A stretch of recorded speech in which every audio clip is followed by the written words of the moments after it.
fa do cha na kho khan le lai rel hi a tha kho tuk e o ka minung le kap sining le ro nak ni phan lo chu cha mi khit sung in ka vui vai sual ton lop na kan hal chan song a mi thina ka pe thot chuana kan hal chana sung nak na ka pe o na mui du nung ka hlia i ka mu fian kho nak nga ka tan mi har nak song hi ka cha tha ko har nak me te ton sana volei mi ni chun pathian dan tat nak atur ti in an ka ti o afadot na dan ta siang lo tu kan pa na si dot nak rong a chim sing tu na si ka pem chang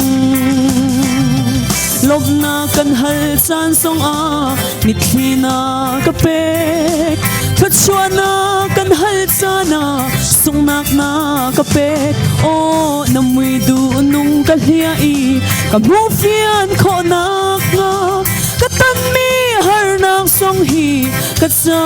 tha ko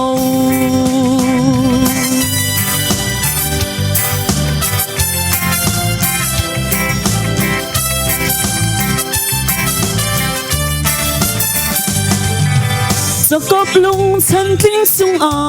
na o na thai ter van in ka na on piak i na mai na hu ter o har nak le tuar le in nak san ting kan ti mi kan sa na mui tu nung hu nak an sang pon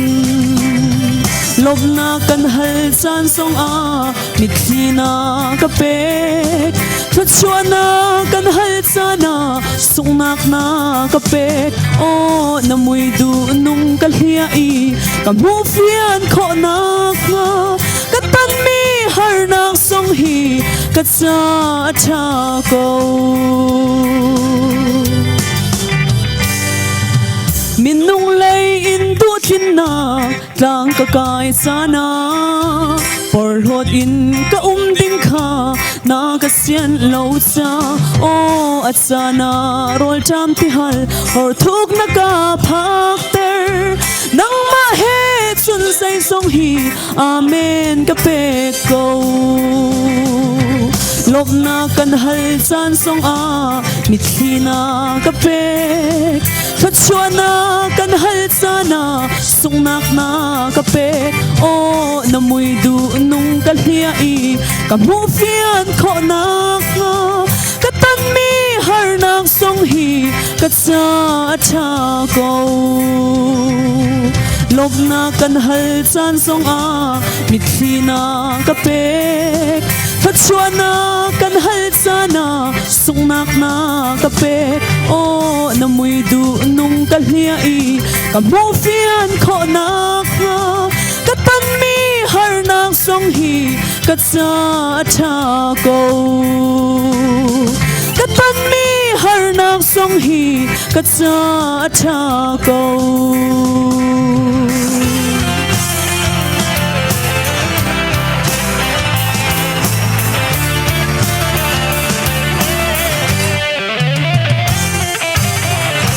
El Padre Jesús en Pentecostés.